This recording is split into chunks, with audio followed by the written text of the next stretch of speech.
I don't feel good about being white every day. This is the delivery mechanism. And I'm just a female, but just a woman, just a white woman. This is the payload. If I was a white man, I would be functioning from a point of an even greater privilege. If I see a group of young men, and they're like kind of boisterous, I get really nervous. And he's like, well, what if they're black guys? And then she's like, no, wait. They want to use conviction rates to show the percentage of men that engage in sexual crime relative to women. They don't want us to actually look at the racial composition of the men who are going to jail for sexual assault. And then they create a hierarchy, and it puts straight white guys at the very bottom and all the other men like just above that. And then you get onto the other identities, right?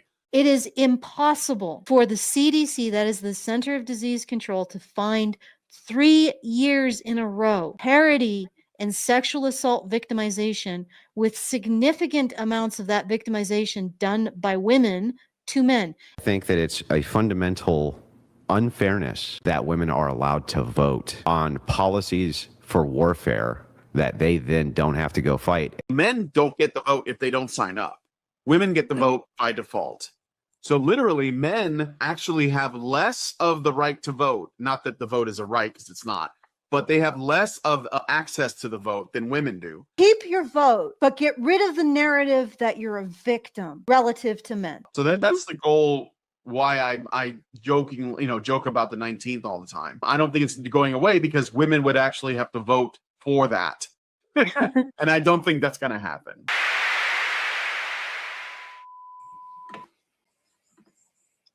Hello, everybody, and welcome back to Honey Badger Radio. My name is Brian. I'm here with Allison, and this is Maintaining Frame, I guess. Ice shooting, the men's rights detail nobody noticed that changes everything, where we are going to be giving our perspective on the recent incident in Minneapolis involving an ICE officer and an activist that was trying to impede him, and it ended in up with the activist being killed.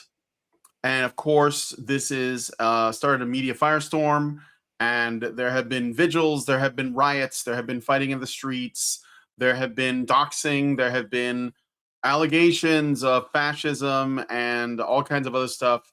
And we're going to try and break through the noise and look at this in, as a unique way that we can offer, and also giving some clarity, because there is such a thing as the truth, and we should talk about that. We should seek it out. Yes. So, all right. You want me to do the things? things? Do some things before I get into it? Yes. So if you would like to send us a message, if you have a burning passion to contradict us or say you like us or whatever else, you can go to feedthebadger.com/justthetip and send us a tip and a message with that tip.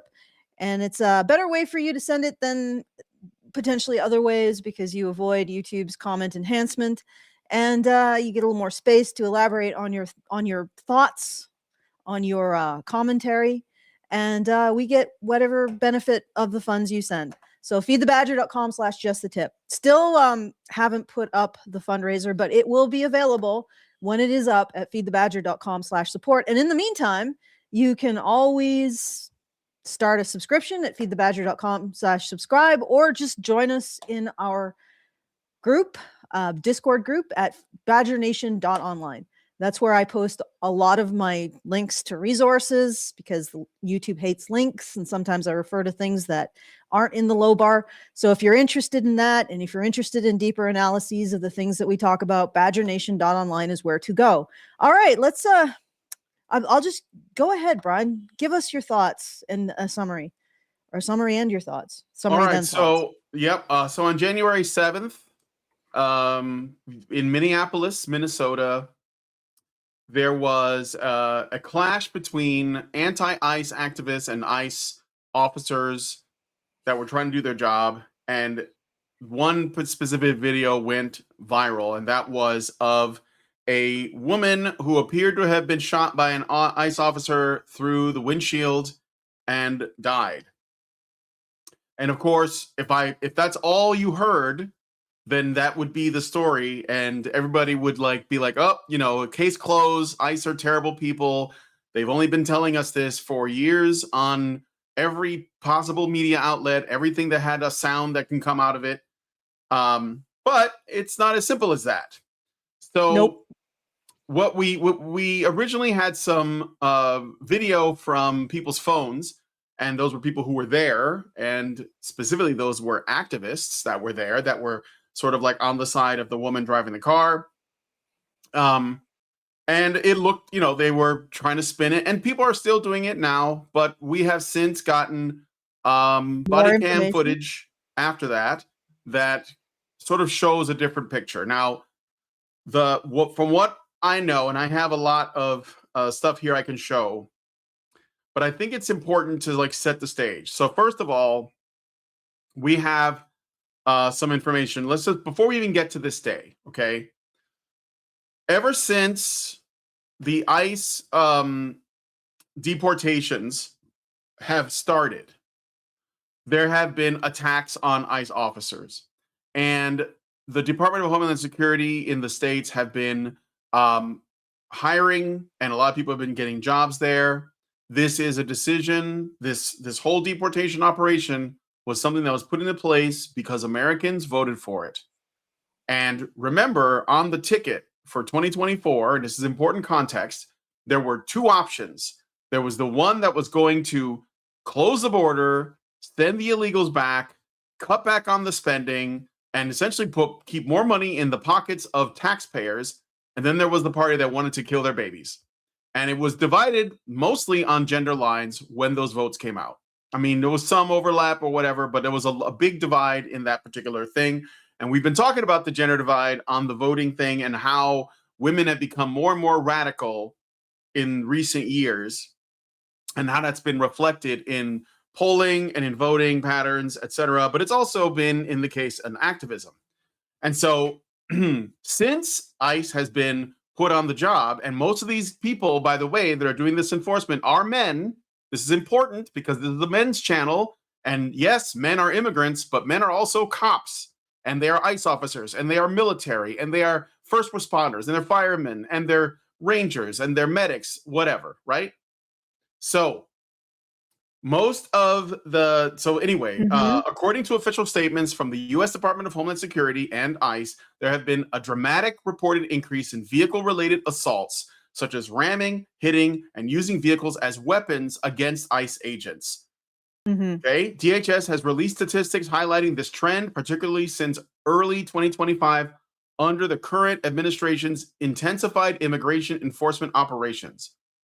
Key figures include: from January 21st, 2025 to early January 2026, so this is the last, not even month, it's just been like, it's actually been a year, right? About a year. ICE officers reportedly experienced 66 vehicular attacks compared to just 2 in the same period in the year of 2024, when Joe Biden was in office.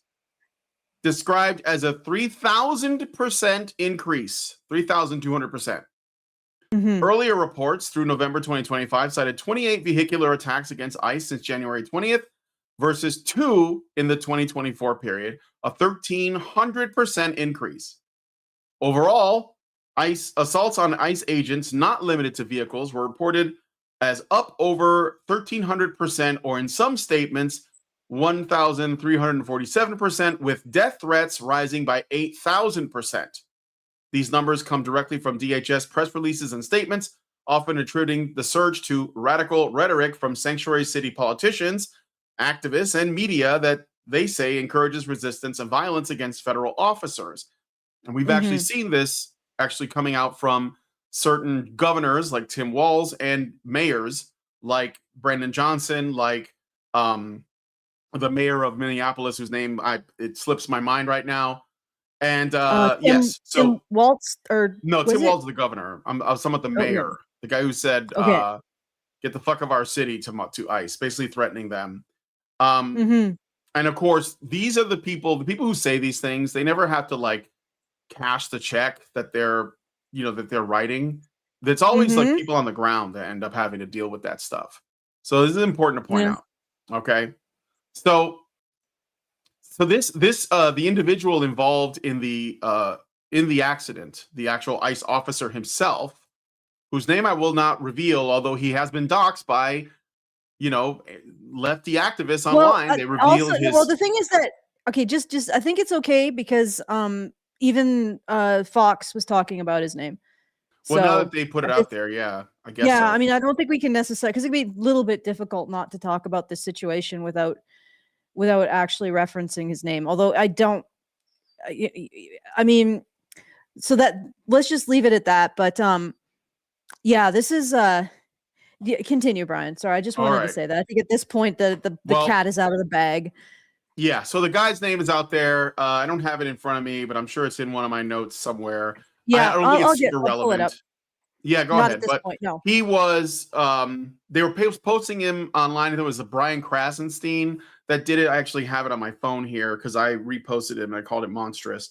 And because of the way that they do this, and this is exactly, by the way, this is the same shit they did that got Charlie Kirk killed.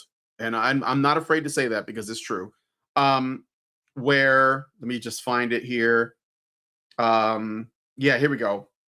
Brian Krasenstein said Jonathan Ross is his name. Stay peaceful. So he gives the guy's name, shows a full HD photo of the dude, even though he's wearing a mask, and then says "Stay peaceful" afterwards.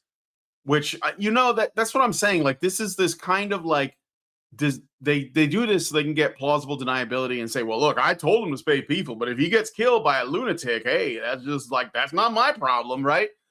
And it's obvious what they're doing. Like this, they were saying, well, why are these guys wearing masks? Well, I don't know, to protect themselves and their family, because it's not just like, activists that are a problem, or even like illegal immigrants that might get violent when cornered. That's a problem. It's the cartels that are a problem, that are often tied to some of these illegals that are here.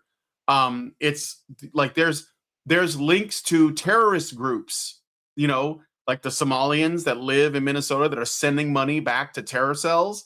So it's not like this is just like in a vacuum, okay? No. But anyway, going back to that guy, well, I'm not bringing up who he is or what happened, or well, like this specific thing about him being doxxed. But it's also important to note that the ICE officer involved in this issue had himself already been attacked. Let me see here. I have the data right here. This is from the Department of Homeland Security, and this is from June. So it's not like they put it out there now to like sort of cover him. This is an older report, and these are the things that people don't know about until something like what happened today happens. Then people start looking into it. So in June 18th, there was today, Department of Homeland Security announced federal law enforcement arrested Roberto Carlos Munoz Guatemala, a serial illegal alien, after he dragged an immigration and customs enforcement officer 50 yards with his car in Bloomington, Minnesota, trying to evade arrest. So, and then the ICE officer, same guy from today, from this story that we're talking about, he was dragged for 50 yards, which is like 150 feet. He had to be hospitalized and he got over 30 stitches. And then he went back to work. And then he ran into this problem. And so when a woman is threatening to drive into a guy that had already had an experience with a person behind a wheel that didn't want to comply, it's no wonder that he might be a little bit on edge. Well, it's not even like, okay, if you're done, I think we should go take a look at the footage, and I'm going to I'm not show quite done, you. but I can come back. I have more stuff, but we don't have to go fine. through it all now. It's okay. We can go through the footage now. Because I want to point out what I think everybody has missed on both the right and the left side. And while I'm not drawing an equivalence between the right and the left narratives, I think it was missed on the right side because it started to spin into its own narrative. And this is actually something that reframes everything that happened and lays to rest whether or not it was a justified use of lethal force.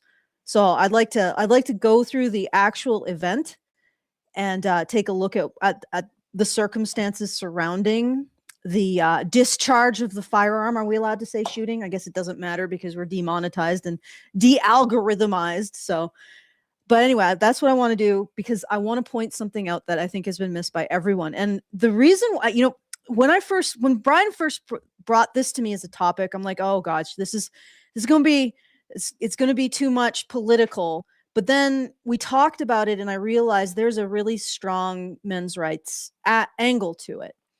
And I was looking at researching it and looking into it and looking at the footage. And after Brian had brought that specific situation up in the past of this officer, I was thinking about that, like how he was bringing to this situation the fact that he had himself almost been in like a fatality, like he'd almost been killed by a car.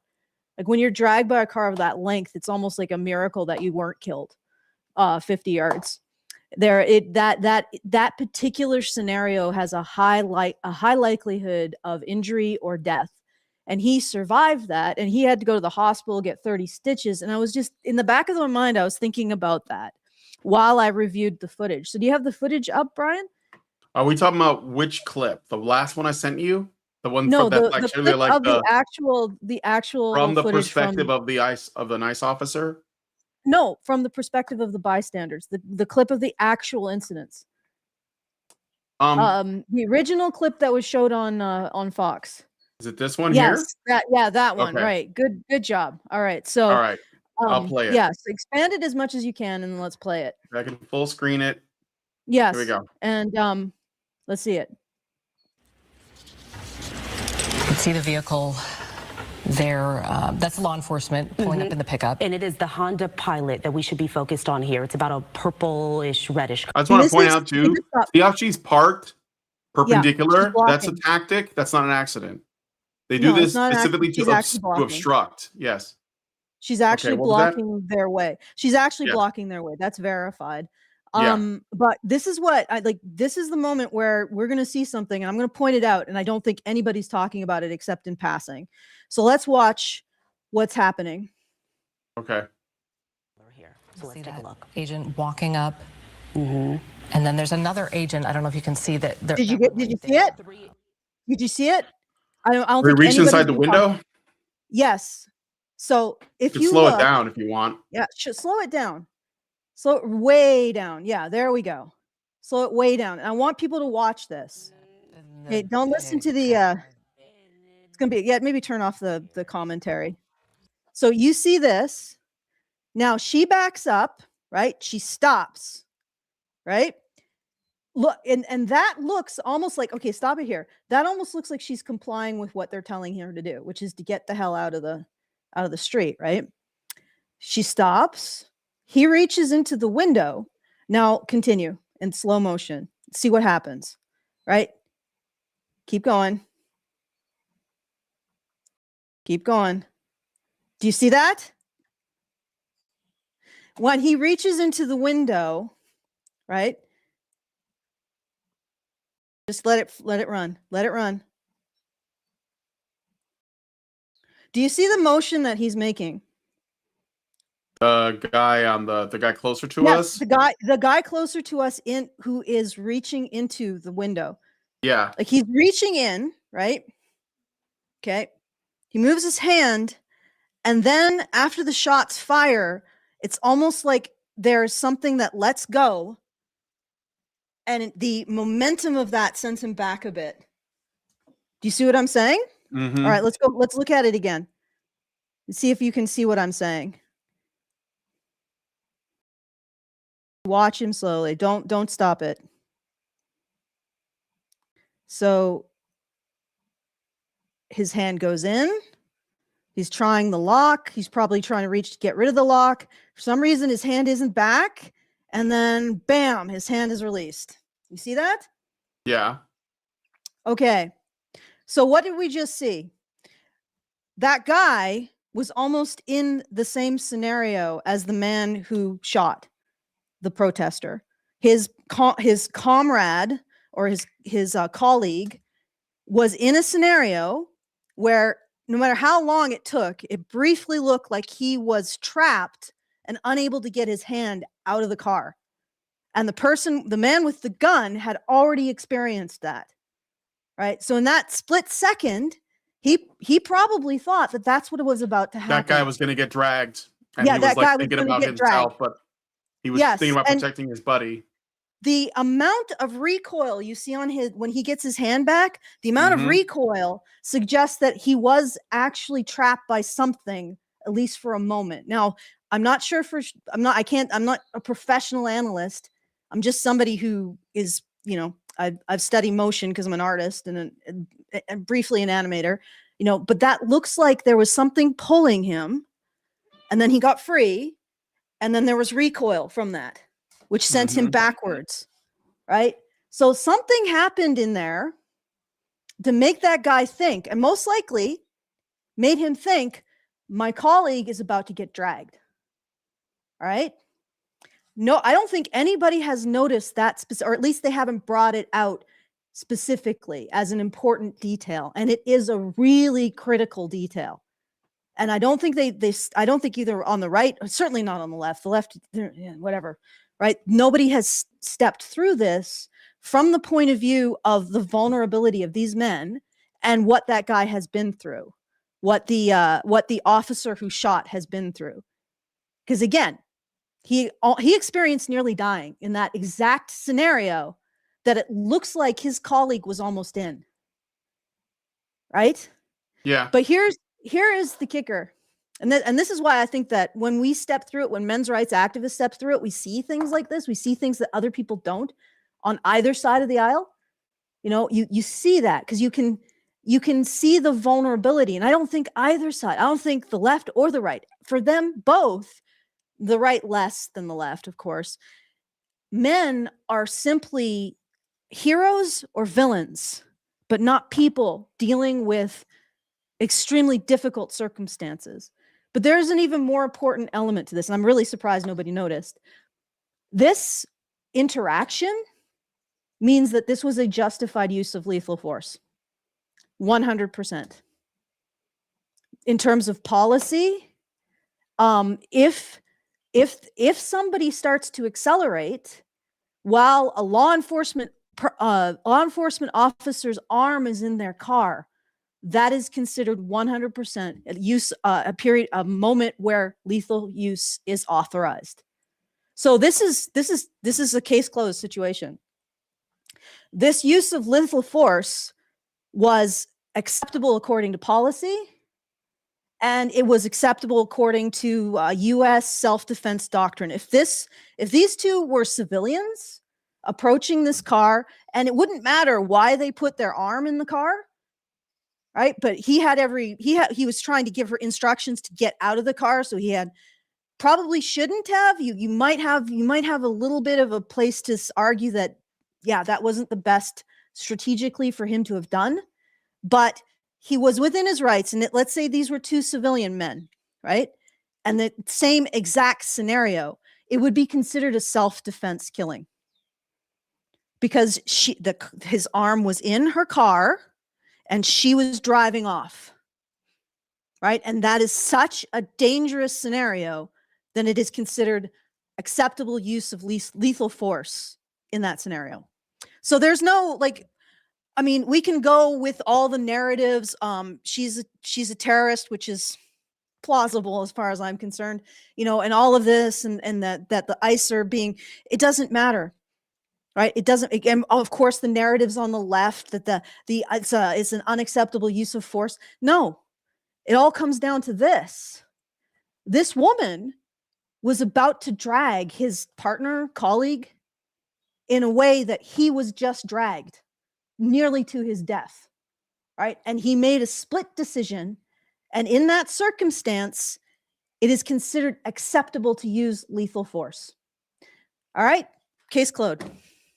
Why is nobody talking about this? Right, there's no black. It is completely black and white. Like he was well within his means, well within his rights to do it, just because of that, and nobody seems to be talking about it. Why?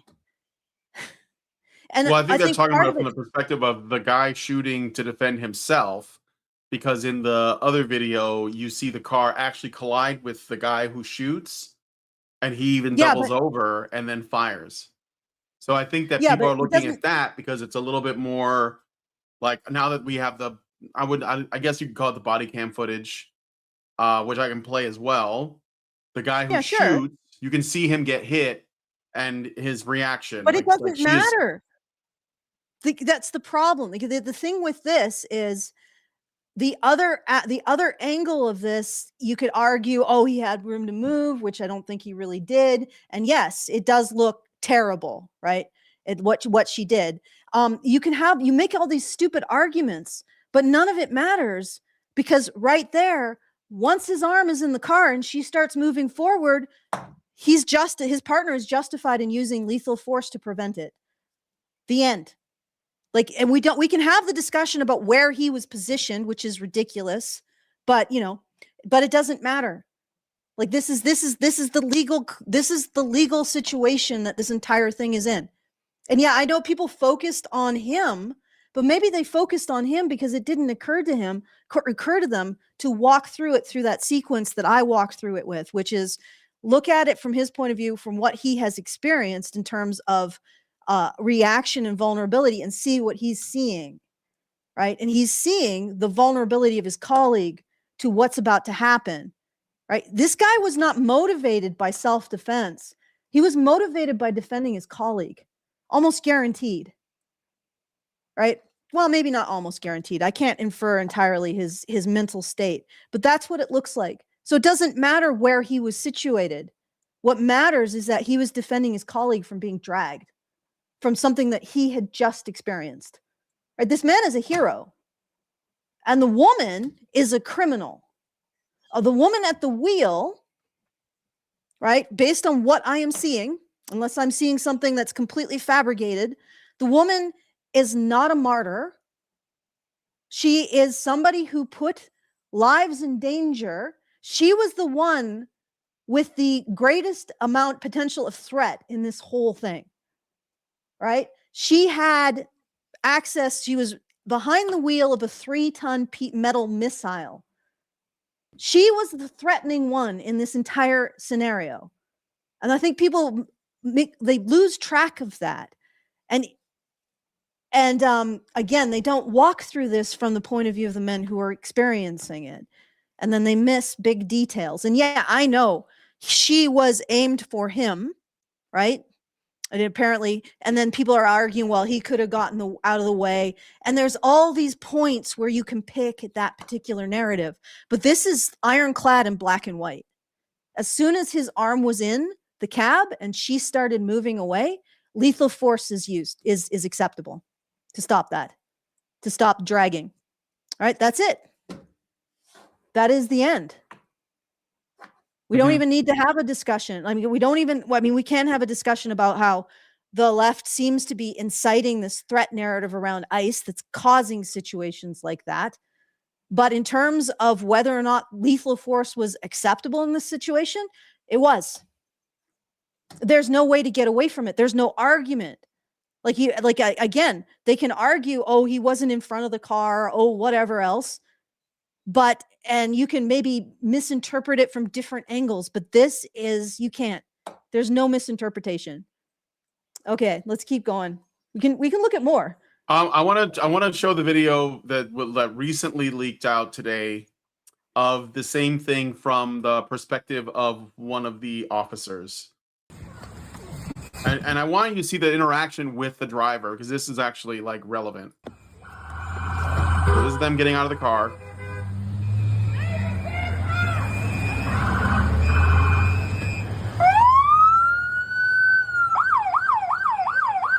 You see, she's still driving. She's intentionally blocking their path. That's the lady. That's fine, dude. I'm not mad at you. Show your face. I'm not mad at you. That's okay. We don't change our They're getting the license plate number. plates every morning, just so you know. It'll be the same plate when you come talk to us later. That's fine. U.S. citizen, former fucking president. You want to come at us? I remember the media tried to tell us that this woman was terrified for her life. And you can see that she's confidently and smugly just confronting him, defiant, heroic. And again, I'm not happy that she was killed or anything. I'm not. But I'm trying to break this because it was a woman, she must have been a victim narrative. Yes. Show your face. I'm not mad at you. That's okay. We don't change our plates every morning, just so you know. It'll be the same plate when you come talk to us later. That's fine. U.S. citizen, former fucking president. You want to come at us? You want to come at us? I said, go get yourself some lunch, big boy. So they're like inciting, asking, come after us, right?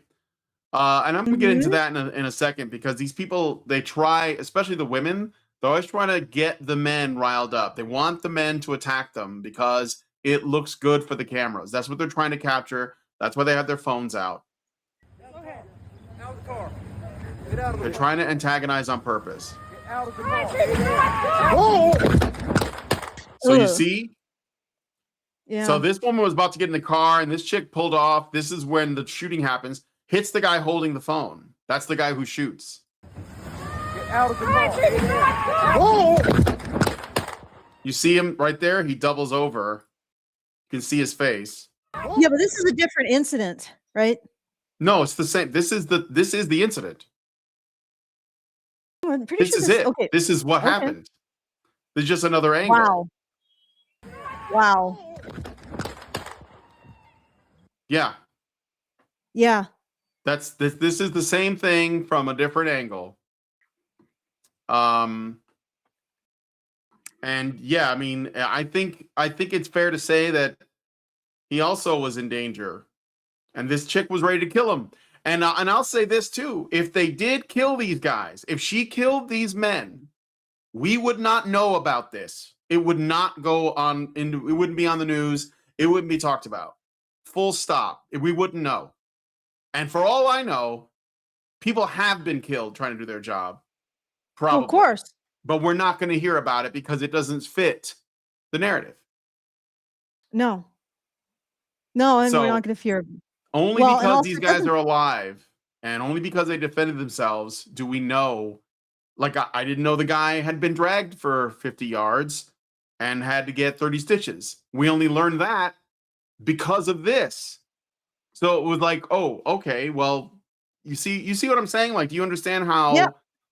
the 100%. narrative opens right up when it's time for these people to put out a certain kind, and then you have to do some digging after that, and then you find out, oh, well, this isn't that simple, right? No, So it isn't. Well, it's not as simple as anybody has made it out to be. Right. Yeah. And like I said, you could maybe make the argument about lethal force when she's driving towards him that he wasn't really in her sights or something. But ultimately that the arm in the car thing just made it's a legitimate use of lethal force, the end. And then this is all just adding layers of complicity and malice to it. Mm-hmm. And honestly, this woman, she engaged in an attempted murder. Yes. Alleged. I don't know. Can we say it? I mean, look at the video footage. I'll say an alleged attempted murder. And honestly, if her partner doesn't end up doing time for being an accessory, then justice will not have been served. We'll see. I mean, I hope Yeah. so, but yeah, we'll see. I got a Regardless super of the child. narrative. What was that? Yeah, go ahead. Regardless of the narratives, like Yeah, this regardless. is just Richard purely Bia an gave us issue. $5 and says, from what I've seen, it seems like many of these activists engage in the magical thinking that if they just make the right mouth sounds in the correct sequence, they will cause law enforcement officers to just go away. Right up there with so many sovereign citizen roadside traffic stops. No matter how many times the tactic fails, there's always someone else who will try the same thing because obviously the previous one didn't execute it correctly. Skill issue. Okay. Yeah. Thank you, Richard, for that comment. So, yeah. So, like, okay. So let's talk a little bit about. I want to talk a little bit about who this is and what this tactic is. So here's another example of incitement, and they almost always use women for this. So this is a different day, different place. This is Whipple Ice Facility, and a woman screaming at men, asking the men in ice to shoot her. And they do this because they're hoping that you actually try something. Okay. It's a really low volume, but she is saying, shoot me. And it's like this old, like, grandma.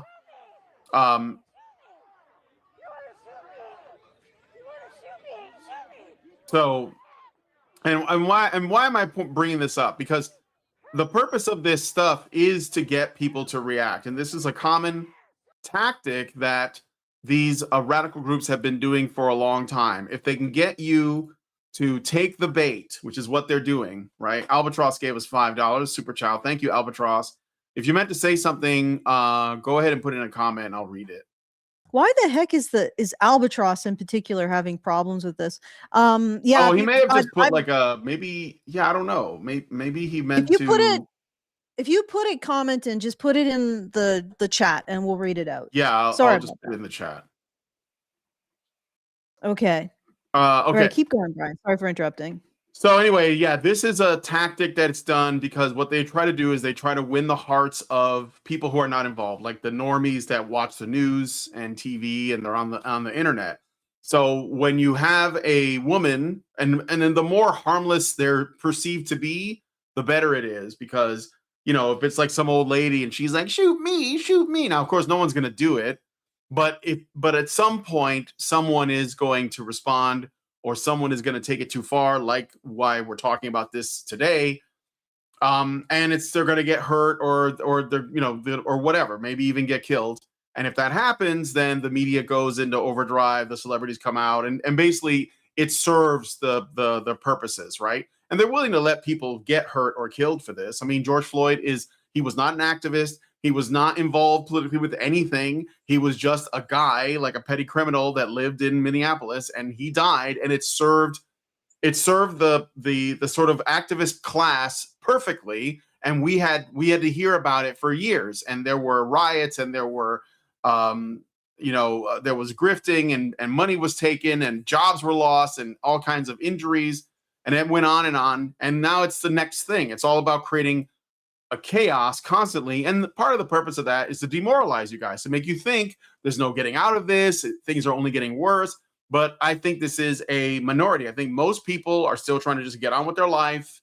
And I think that this particular incident is not going to have the same impact as the George Floyd thing did. But so, like, this woman, she was part of an organization called Immigrant Defense Project, which specifically ICE Watch. And ICE Watch has a map, like a roadmap of places where ICE facilities are, and where they're sort of like hotspots. And what they do is they go to those places and they cause disruption. They block the roads. They, think about like any other videos you've seen of climate activists sitting on highways, or going into museums and like defacing art or something like that. I mean, that's another example, but these people do the same thing, but they're specifically tasked with making ICE's life a living hell for as long as they're trying to get their work done. Even though, again, this is all something that people voted for, and I shouldn't even have to be on here defending that, because we voted for it and it should just be getting done. But of course, they have to make it political because that's what they do. And this woman, and again, this isn't necessarily reflecting on anything, but her partner is the other woman that was in the car with her, and the media is making her sound like a victim. They're using everything in their quiver, as it were. She's female, she's a lesbian, she has children, which I think only reflects on her, if anything, for her to go over here and do this stuff when she has kids to raise. And all of this other stuff, like, oh, how could you do this? You guys are monsters. She was a poet. Didn't you know? And this is all it obviously to paint this kind of picture. And here's an article from the New York Post. Renee Nicole Good was Minneapolis ICE Watch warrior who trained to resist feds before shooting. So this is like what they do. She's not just a bystander. She's not innocent. She knew what she was doing. She was a grown-ass woman. She left her kids somewhere to go do this, and she never came back home. And that's a shame. But she's not an innocent bystander in any of this stuff. And this kind of agitation is not new, but I can come back to that a little bit later. The other thing is that when you're putting yourself in scenarios, like there's appropriate resistance. I think that, for example, what the trucker protest in Canada was doing was very peaceful and didn't involve anything like this. And then there's putting yourself in harm's way, and yet they still got forcibly shut down. And then there's putting yourself in harm's way like this. Like, deliberately putting yourself in a circumstance where you are in a position where lethal force is acceptable to use, right? That's what she was doing. And again, if this hadn't been an ICE officer, if this had just been a man or a woman, two women, two men, it's two civilians in this situation, they would have had every right to respond to her with lethal force in the US for what she did, what was happening. Okay, so this isn't even defending ICE. It's basically defending people's right to self-defense. And no offense, but ICE officers also have a right to self-defense. They're not just props you can write your narratives on. They're actual people, actual men, who are dealing with a lot of crap. And yeah, I assume that there's somebody on the left who came into the normal chat and said, the Flame 5919, ICE being the right is pure technicality. You all know what ICE operating like this in the first place is also wrong. Two wrongs create even more wrong. It's all demoralizing. Is ICE's operations that significantly different than what they were? I remember somebody was concerned about a deportation that they felt was illegal, and I'm like, and then there was all this narrative from both sides, and I'm like, well, yeah, you want to have oversight, right? You don't want to deport actual U.S. citizens. And if there is, like, if they have overreached, you should have channels to redress it. That's good. But it seemed like there was no position where you could take where enforcing immigration is something a state needs to do in order to survive, especially if it wants to offer any kind of services to its citizens. Like if we were in, I don't know, Ancapistan, and there was absolutely no taxes, nobody paid anything, and no services, maybe you could just have people flowing in and out, right? Because there's not going to be an issue with someone appropriating resources that the native born citizens have paid for. Nor is there going to be a situation where the state goes bankrupt doing that, right? And then there's also no incentive for vote farming, really. So yeah, you can do that, but we don't live in that kind of a situation, either the US or Canada. We live in a situation where there are comprehensive services for citizens. So if you bring people in who aren't citizens, they're going to appropriate those services unless you have really strict control. So it's a situation where you have to have, like, a state has to control immigration into itself. And that's not even getting into all of the issues in terms of different cultural expectations and moral frameworks, because, I know this is really difficult for people who were born and raised in weird cultures, right? Not everybody has the same general ethical schema as Western and Northern Europeans and their descendants.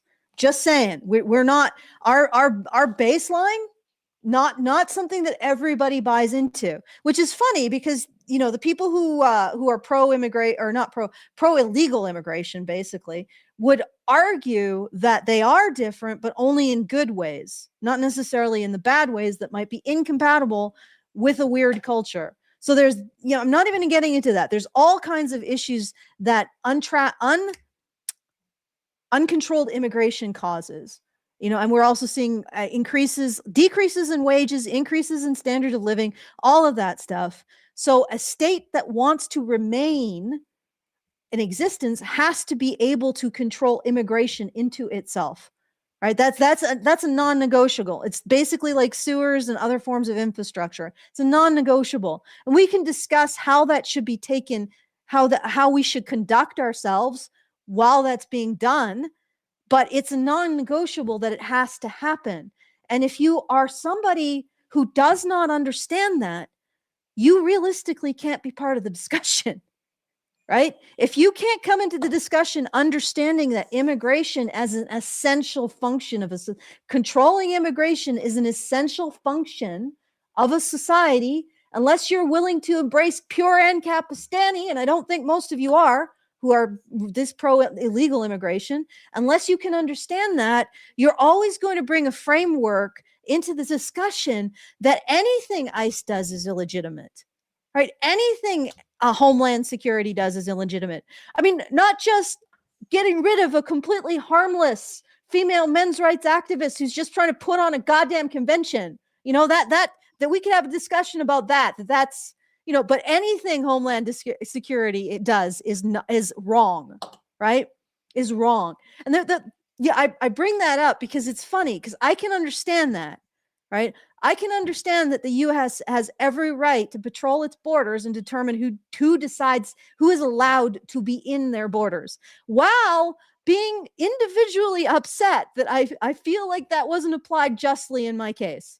But yet the U.S. does have a right, right? Okay.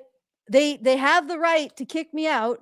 I think it was wrong, but you know, they have the right to do that. They have the right to maintain their borders. They have the right to export people who come in illegally for whatever reason.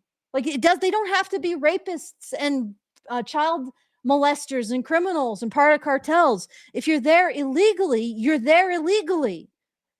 You're the country where you're occupying illegally has a right to remove you. The end. So anybody who can't understand that can't have a reasonable discussion about this. And for those of you who are, you know, men's rights adjacent or interested in the issues that we talk about, I think you need to have a real good a good long thunk about why you have a problem with things like immigration policy or anti-illegal immigration policy, right? Why you have a problem with that. And also, generally, if you have a problem with that, you usually also have a problem with the police, right? So why do you have a problem with that particular manifestation of what is essentially a male drive? And this is where I'm going to get into the men's issues thing. Men police other men, right? They police them for their illegal behavior, their unethical behavior, their immoral behavior, their behavior that's antisocial, even their behavior that isn't pro-socially providing and protecting for others. Men police men. ICE is policing men, also women, as we see here, it's probably why this is blown up, right? Because it's ICE policing women and engaging in lethal force when a woman is being very, very dangerous, let's say. And well, they're teasing on an opportunity. There have probably been lots of videos of, you know, like ICE arrests that have maybe gotten spicy or whatever. But this, because it involved a woman that you could paint as a, you know, simple normie passerby, that's why it got legs and went as far as it did. I'm seeing a lot of pain in the other lesbian woman's face there. I don't know where that's coming from. I think that's just like the female version of the soy face. But I got Albatross got back to us with his comment. Let me just read it. And then he sent a super chat with the same thing. So you didn't have to do that thing, but thank you, Albatross. He says, this incident reminds me of previous episodes where y'all said that women don't really take their violence unto men very seriously because they're mostly sheltered from it. So they never FAFO. Yes, that's what I'm saying. When Antifa protests are going on, and look, just for the record, my goal is not to make this political, but I'm just looking at observable reality. When there are riots and there are violent protests, they are usually leftist ones. Sorry, like the truckers weren't burning down buildings. They were just they honestly horns, weren't, right? They weren't left or right, honestly. No, like they were just tired of the crap. Well, maybe not, Allison, but again, those guys don't get to decide where they get framed. No, they don't. Justin Trudeau framed them. He called them Nazis and white supremacists. Guess what that means? They're on the right. Nothing. And they get debanked. It doesn't matter what they call themselves. It's what they get labeled. I'm sorry, guys. Rule number one, you don't get to decide what you are. The people who are trying to destroy your life do. And they just do that and they act on that. You can't convince them, hey, guys, I'm one of you. I just don't agree with this thing. Well, guess what? You're not one of us because you do agree with this thing. Right? So, but anyway, I'm getting off track. It's usually women at the front, and they do this as part of their tactic because they operate under the presumption, and I don't think it's an inaccurate one, that as women, they're not going to get the shit kicked out of them because it doesn't look good. And if somebody does try to kick the shit out of them or manhandle them or throw them aside, it's kind of like those fights that women start in public, so that if the man reacts and everyone else sees it, they immediately activate, right? That's exactly what they're counting on. So yes, Albatross, you're right. That's and sometimes it does. There are consequences. You know, there is such a thing as FAFO, or equal rights, equal lefts, or whatever. But unfortunately, we still live in a time in history where if a man does, even to protect himself, hurt a woman, then everyone is going to descend on the man, and they're going to immediately ignore whatever the woman was doing. Yep. So, yeah. Yes, indeed. Ultimately, what I'm trying to bring up is if this was an acceptable use of force, it was, according to policy. And I mean, I could, and we don't even have to we don't have to argue about where he was positioned, where his feet were. It was an acceptable use of force when his partner or colleague reached in. Okay, so the key overlooked fact is that at the critical moment, one ICE officer's arm is inside the SUV while the driver begins to move the vehicle forward. Under standard U.S. use of force doctrine, a moving vehicle with an officer's limb inside is a textbook lethal threat scenario because of the risk of dragging or crushing, which makes deadly force generally considered objectively reasonable at that point. Why this makes the shooting legally justified? Once she moves the car with his arm in the cab, the legal question is not whether she actually hits or drags him or the other officer, but whether a reasonable person in Ross's position would fear imminent death or serious injury to himself or his colleague, which he obviously did. And again, you right here, you can also put some emotional motive. This is exactly the scenario that nearly killed me, right? Okay, by that standard, and even setting aside imperfect tactics before that moment, you conclude that this was a legitimate use. You can conclude that this was a legitimate use of force, lethal force. If two civilians were in the same configuration, the same self-defense logic would apply. Narratives versus male vulnerability. You see the dominant framings. ICE executed an innocent observer on the left, and terrorists tried to run over agents on the right. Both of these, I think, miss the core. Two men in a lethal bind, one trying to protect the other, right? And all of it, there is no argument now, and there shouldn't be, right? There's no argument now. This was an acceptable use of lethal force. Now we can talk about who is putting people in this situation, who is constructing this mess, right? Who is constructing this chaos that can turn lethal at a moment's notice. Okay. Left-wing ISIS fascist threat narratives are creating the mental environment in which she was present, non-compliant, and primed to see agents as existentially dangerous, raising the probability of a panicked, lethal-looking move, or even a calculated lethal move, which is starting to emerge, isn't it? That this wasn't just panicked. This was calculated. This was a calculated move, potentially. At the same time, okay, at the same time, I feel like we lose something when we take this incident and use it as fuel for more political narratives on either side, while admitting like the reason why this is happening, the reason why this is getting so high, like that the energy is so, what is the way to frame that, Brian? It's just like something's in the air, like things are just getting really dangerous. And do you know how to frame that? Like reaching a fever pitch. Yeah, reaching a fever pitch. The reason why this is happening is because of this rhetoric around ICE and immigration. And again, what I was trying to get at before the Albatross super chow was this is a reaction to what men do. Like let's bring it down and look at it from the point of view of things that are like evolution. Men are evolutionarily wired, behaviorally wired to do. And this is one of them. Police borders, police the people inside borders. And this is something that men do that is absolutely critical for the maintenance of society in every capacity. We wouldn't have societies if we didn't have men making sure that, they weren't being invaded and they weren't full of criminals taking advantage of people who are just trying to get by. Right. And this is particularly a male thing. And it's a male thing because feminists and other women who believe that the world would be better if it was run by women think that this behavior by men, well, they explicitly recognize it as masculine, and they think if they stop it, somehow a utopia will fall out. That somehow men's policing is what's causing criminals. Men's policing is what's causing illegal immigrants. Men's policing is what's causing the Huns to be at your gate. It's like, no.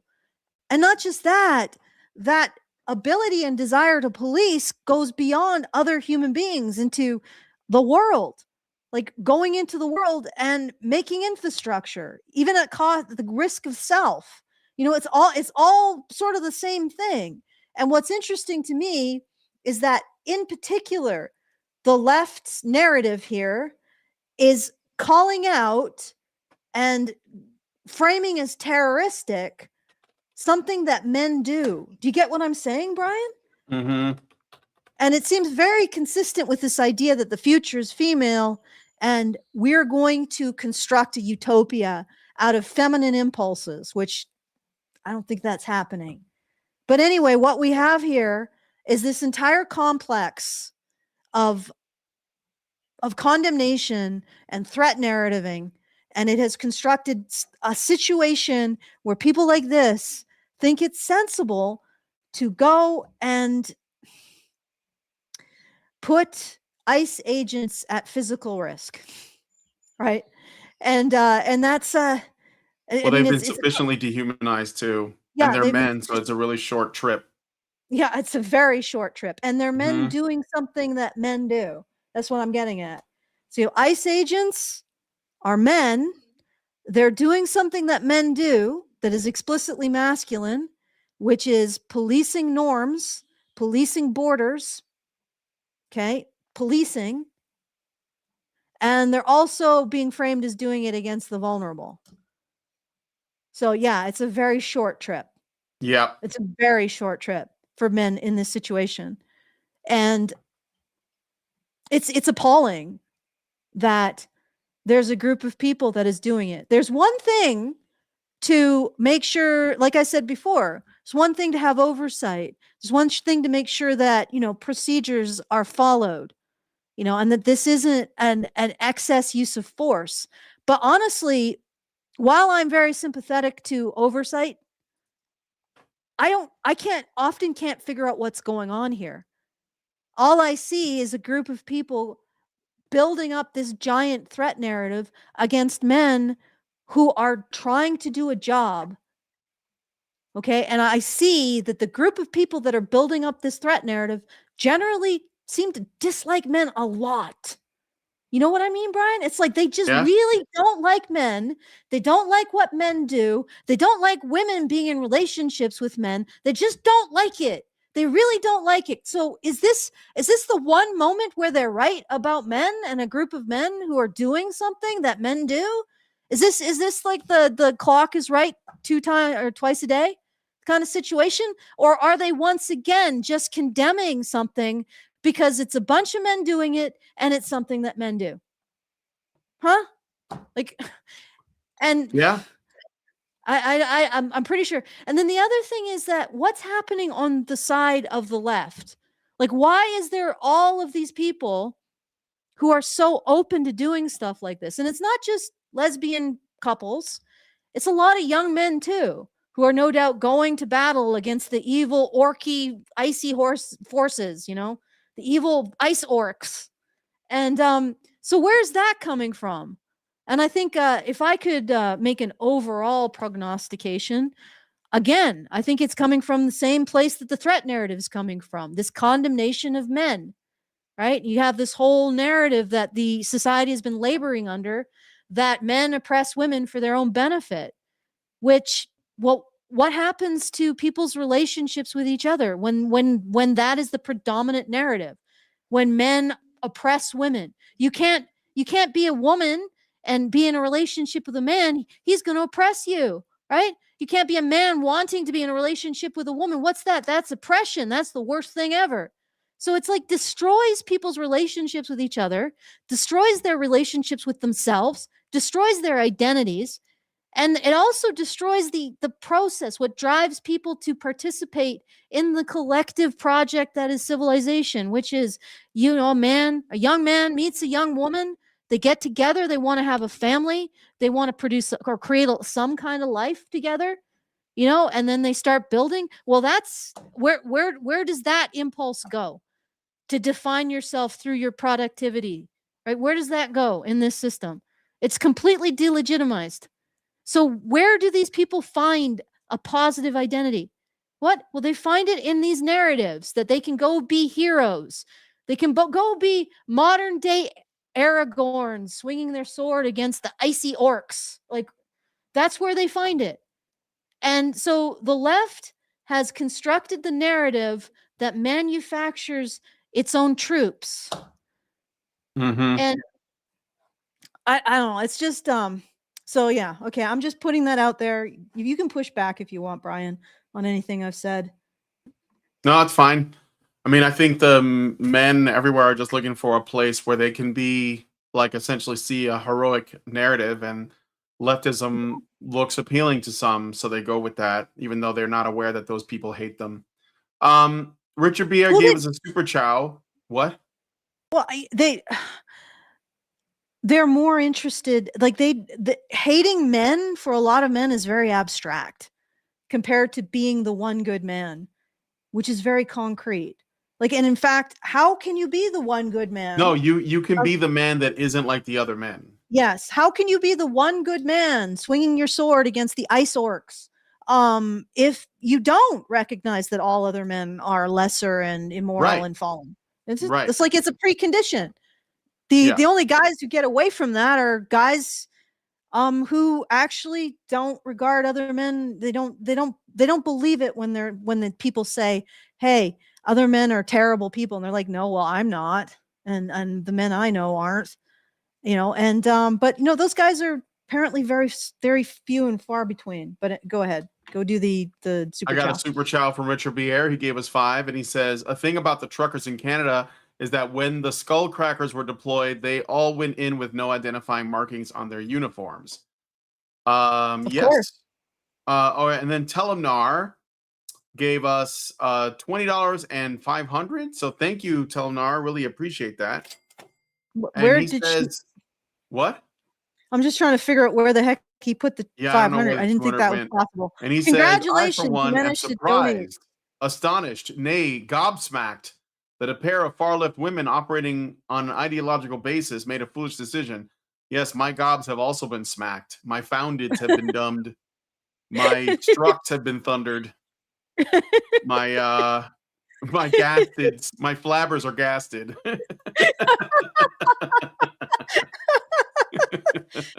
All right. Anyway, thank you for that. I think that's all of the super chats and super chows. Okay, so. he managed to support a fundraiser that isn't open. This is like an existential. How did you do that, sir? Wow, that's thank you for that generous support to a fundraiser that isn't open. I would like to know how you did that. That's interesting. Is there so somebody says politics is fun but exhausting. I'm not trying. Look, I was never trying to make this about politics. I was trying to talk about the male-female dynamic. Yeah. But the truth is that the political part of this is unavoidable because feminism is inherently political, even if it's based in emotion and all that. But and it's like a giant financial grift and it's a power grab. but it does operate in that sphere as well. So you end up having to like address it on some level, but I'd rather not do that, you know? Well, let me put it this way, okay? This entire idea industrial complex that is feminism, it constructs the preconditions for these kind of radical foot soldiers, and also the single people who end up overwhelmingly voting Democrat. So it's sort of terraforming the social sphere to its liking. And it's I know that it is very political in a way. And I know that this is sometimes really I know that I'm trying to convey something that can be very difficult to understand, but it is what it is. The thing is that this is why I say that it is political, but it doesn't really have ethics, if that makes sense. It doesn't really have principles. I still No. see that there are principles related to what we I don't would think consider politics liberal. have to have principles. A lot of time they're just means of Tribalism. exerting Yeah, power. And they could be, exactly. yeah, well, most politics in the world are just tribes. Like that's what Mhm. most of it is. We're the ones that are fortunate enough to have a kind of post-enlightenment setup. But like there are people who have lost elections in Minnesota who are Somali, and they lost even in a majority Somali community because he was in the wrong Somali tribe. And there was an Mhm. opposing tribe, even though they're from the same country and they look the same. And normally people vote like that along racial lines. They're like, no, he's in a bad tribe. We're not voting for him, and he didn't win. So, like, I Mhm. think just as an aside, like most people are tribal. Like we're lucky, but even then, there's a lot of tribalism here as Well, well. we're So getting ideological tribalism, and yeah, it's just, well, same thing. It doesn't matter. Like it's all what the I'm trying to same. get at is this sort of complex, this idea industrial complex, basically the feminist one, is its own kind of self-supporting tribe, right? And its approach to politics is incredibly tribal. It's a destruction of the things that make a society productive, but at the same time as it manufactures its own voting base, it manufactures its own foot soldiers. And I don't think it really reflects the kind of politics that are healthy in a society. So it came from the left, it came from liberals, but I don't think it is those kinds of ethics, because I still think there is a space for, openness, self-doubt, and all of the liberal principles that are good that they don't have. They've just metastasized into this political tribe that perpetuates itself and seeks power and clout and money. And that's what it is at this point. And it has an enemy and it has its threat narratives. And it doesn't really have principles, because principles you might have to extend to the enemy. See what I mean? Yeah. Okay. All right. So I wanted to talk a little bit about back to this. So first of all, her children. Apparently she has kids, or at least a kid. Maybe it's just a kid. Let me see here. Yeah, so she has a child, and her child attends a Mhm. charter school, and I wanted to show you guys the charter school a little bit. So this is like our mission. The Southside Family Sent Charter School is a small K through 5 school that meets the needs of culturally and ethnically diverse population by engaging children in critical thinking and problem solving, involving children in political and social activism, encouraging creative expression, offering a wide range of activities, and advocating for children and families. So it goes on, but it's basically a social justice education charter school for children. And I think she might be a teacher there, but don't quote me on that. I just know that her child attends it. And I'm doing this to paint a picture of like where this woman's brain is at, or where her head is at on stuff. And so she's part of this group called Ice Watch. I guess her brother-in-law in like another interview was like against her going up there and doing this. She's from Missouri, so like her vehicle has Missouri plates, her SUV, and she drove all the way up to Minneapolis. If you guys don't know, Missouri is like on the south. I believe it's a southern state. and Minneapolis is like bordering Canada, I believe. So yeah, she drove up there to do this, and she was very committed to the bit, is what I'm saying. So this is not an innocent bystander. I'm just reinforcing that. Important to note, because this is the narrative they're going to put out there, right? It's not gonna. She still has the woman card, so I'm not acting like that's not a thing. The other thing is that there is a lot of like black pilling going on. Like, oh my God, things are getting so bad. It's gotten so much worse. Things are really ramping up. Civil war, blah blah blah. I just want to point out that this is something that's always happened. We've always had these kinds of things all throughout history. There's always going to be movements that are going to try and disrupt the social order so they can seize power or cause chaos or something. And I want to give you guys a few examples, and you'll notice a pattern because a lot of them are feminist, actually most of them. And they go all the way back. So first, this is the Weather Underground. So the Weather Underground was a radical leftist group splintered from Students for Democratic Society. Notice they always give themselves really nice sounding names like, you know, we believe in freedom. We're the Freedom, Liberation, Good Things Party, but they're communists, right? Inspired by communist and anti-imperialist ideologies, they conducted over 25 bombings targeting U.S. government buildings, police stations, the Pentagon, and the Capitol to protest the Vietnam War because it was racist and imperialist or something. In 1970, they bombed the New York City police headquarters, and in 1975, they targeted the State Department. Members evaded federal agents through underground networks and clashed with law enforcement during arrests. All these groups that I'm also going to mention also engaged in this kind of like organized antagonism where they would try to get police or get law enforcement or first responders or whatever, ICE, which because the current thing is immigration this year. And it's all about getting them antagonized and to react so that they can like get it on tape and frame themselves as victims. The Weather Underground was also a radical feminist organization as well, and there are a bunch of women involved with that. So that's one group. The other one, next one I have here is the Black Liberation Army, an underground Marxist-Leninist offshoot of the Black Panther Party. So not the Black Panthers, it's different, okay?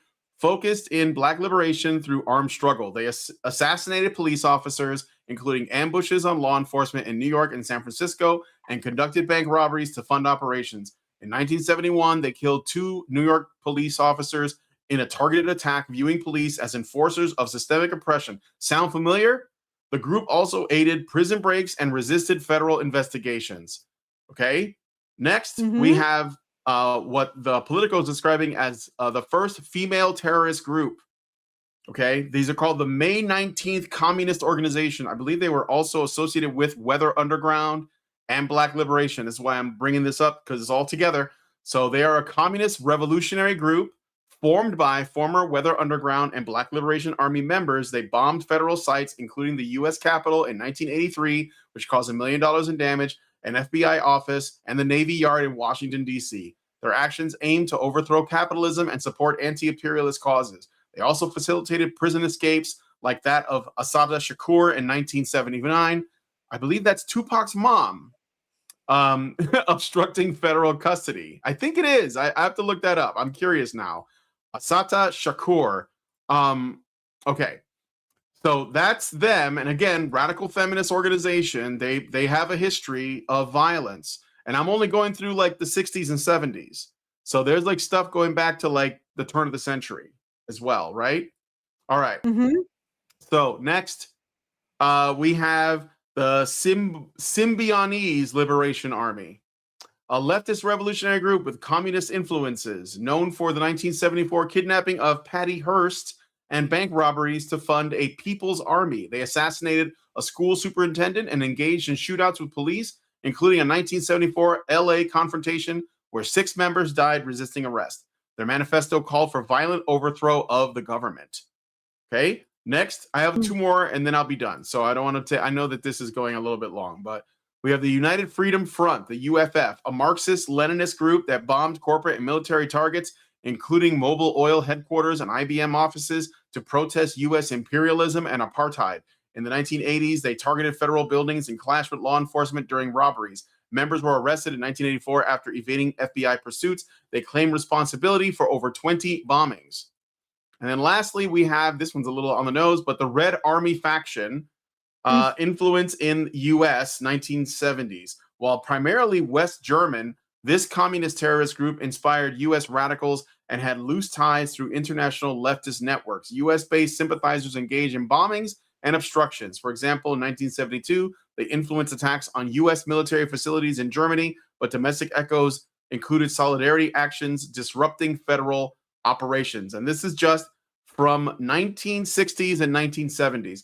And I'm saying that because I wanted you guys to just get a little bit of perspective that this is actually not what's happening now is not as bad as what we have had in the past, and I think that we are able to like keep it under control and put it in perspective. So we're talking about bombings, assassinations. I mean, there have been assassinations, like we've had that happen, and it does seem like things are ramping up. But I think that things have been a lot worse in the past. So, but I I wanted think to. that there's.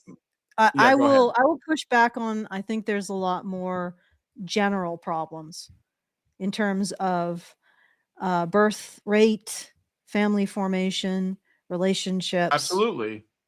Yeah. Yeah. And that's what I would say. So there may be more foot soldiers for these people to start recruiting because of that. So did you sorry, I didn't mean to interrupt you. Finish off what your thought. No, it's okay. Yeah. Oh, by the way, this Asada Shakur is Tupac's godmother. Ooh. So she's related to Tupac. Yes.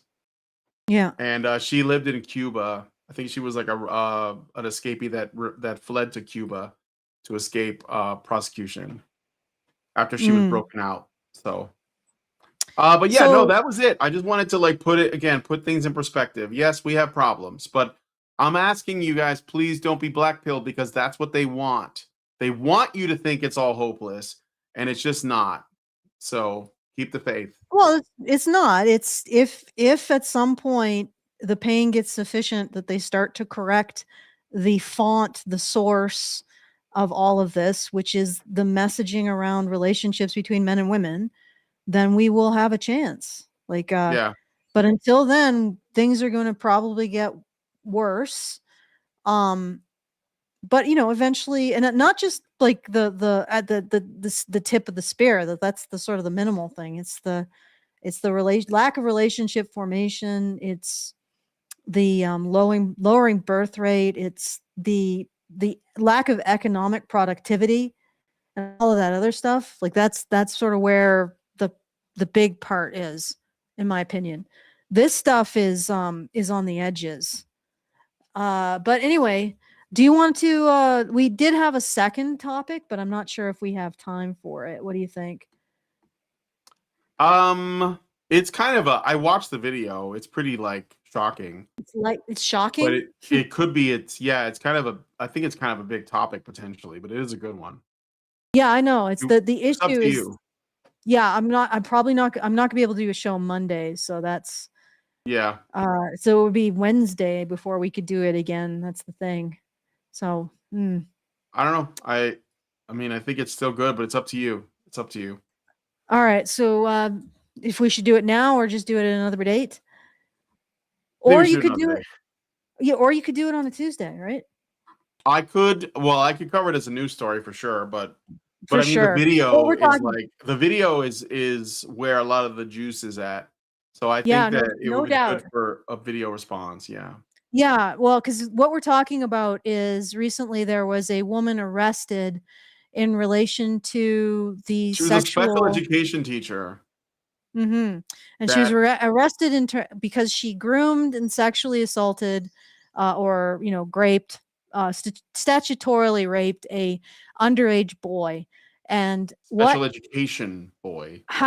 A special education boy, and how this was framed and what her family said about it is just it's astounding. Yeah. What the family said was astounding. Absolutely. Yeah, absolutely. It deserves the men's rights drubbing, shall we say? Is it drubbing? The men's rights caning, pummeling, just to get down into the depths of absolute depravity of this entire nest of people. But yeah, it is getting pretty late in the evening. So big thanks to Telemnar for somehow donating to a non-existent fundraiser. yes, thank Giving, you. I Like mean, that yeah. is some level of commitment there. And if you also want to try your hand at donating or supporting a fundraiser that doesn't exist, feedthebadger.com/support. Thank you. And if you want to send a message and gast my flabbers a little less, that sounds awful. It sounded better when you did it. Flabbers. Okay, if you Smack want my to gobs. smack my still not Found good. my gums. Found my dumbs. Yeah, that's Yeah. a little bit less. Yeah. Then send us a message at feedthebadger.com/justthetip.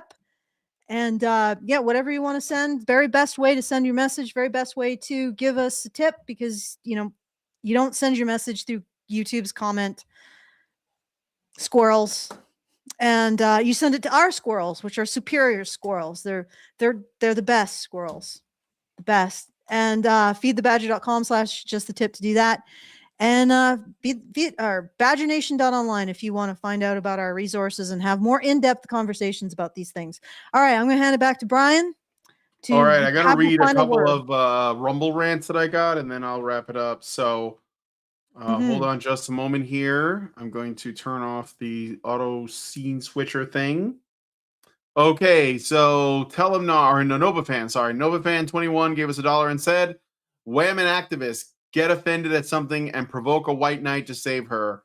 Stedman rescues her by policing. Woman blames policing for them not having utopia. Men need to stop simping."